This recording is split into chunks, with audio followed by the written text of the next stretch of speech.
morning students. I am Sarita, your maths teacher from Midvision Aviraj girls school. और कैसे हो बच्चों आप सब? चैप्टर 2 कंप्लीट कर लिया आप सबने? जिसने चैप्टर 2 कंप्लीट नहीं किया है प्लीज उसे कंप्लीट कर लो, क्योंकि आज हम अपना नया चैप्टर स्टार्ट करने वाले हैं, chapter 3। Okay, and our chapter 3 is geometry. Okay, पढ़ा है आपने ज्योमेट्री के बारे में? क्लास 3 में भी पढ़ा होगा, क्लास 2 में भी और 1st में भी। कुछ तो बताया होगा मैम ने आपको कि क्या होती है ज्योमेट्री, कैसे स्टार्ट करते हैं हम ज्योमेट्री को। Geometry is the branch of mathematics concern with the properties and relations of, किसका रिलेशन बताती है? Points, lines, surface, solid and higher dimensions and अलोंग्स। आपने शेप्स भी पढ़ी है, आपको पता है ज्योमेट्री में एक रेक्टेंगल होता है, एक स्क्वायर होता है, एक ट्राइंगल होता है, क्यूब होती है, क्यूबॉइड होता है, ये सारी चीजें आपने पढ़ी है शेप्स के बारे में, वो भी आपकी ज्योमेट्री में आती है। ठीक है, और आज हम आपको किस चीज के बारे में करवाएंगे बेटा? पॉइंट्स एंड लाइंस के बारे में। मैं आपको आज क्या करवाने वाली हूँ कि पॉइंट्स क्या होते हैं और लाइन क्या होती है, लाइन सेगमेंट क्या होता है और रे क्या होती है। आज मैं आपको ये चीजें करवाऊंगी। सबसे पहले हम करेंगे कि what is point. First, point क्या होता है बेटा? बताओ मुझे, कोई बता सकता है कि व्हाट इज पॉइंट? किसी भी स्टूडेंट को पता है व्हाट इज पॉइंट? बता सकते हो आप point? A point represents its position. Okay, suppose ये क्या होता है? This is a point. Point is denoted by dot. ये जैसे आपने पॉइंट लगा दिया, ये क्या हो गया? A point. Okay, यहाँ पर आपने पॉइंट लगा दिया B. These are points. इनको हम points बोलते हैं। A point has no size and represented by dot. जो पॉइंट होता है बेटा इसका कोई साइज नहीं होता। A point has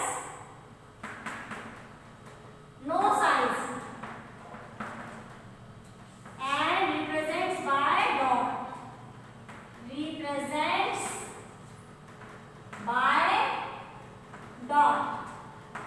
डॉट क्या होता है? ये जो पॉइंट होता है बेटा डॉट के थ्रू रिप्रेजेंट किया जाता है, इसका कोई साइज नहीं होता है।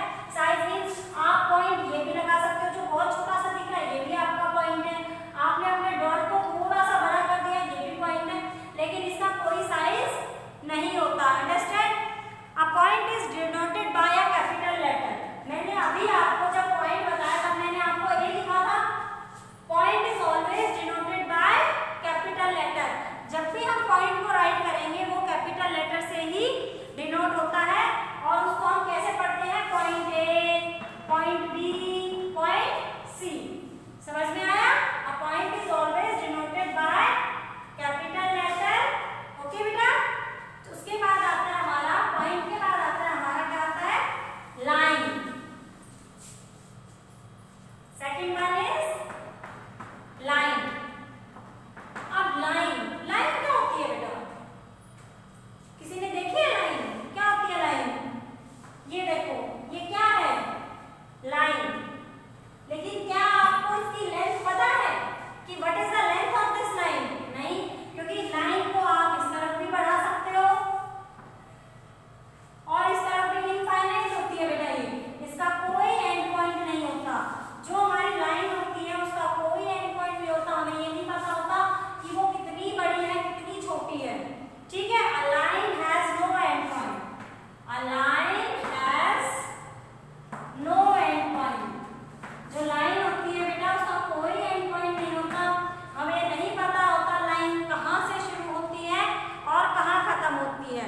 ठीक है, उसके बाद आपका क्या आता है बेटा? Line segment. नेक्स्ट क्या आता है? Number 3 is line segment. Most important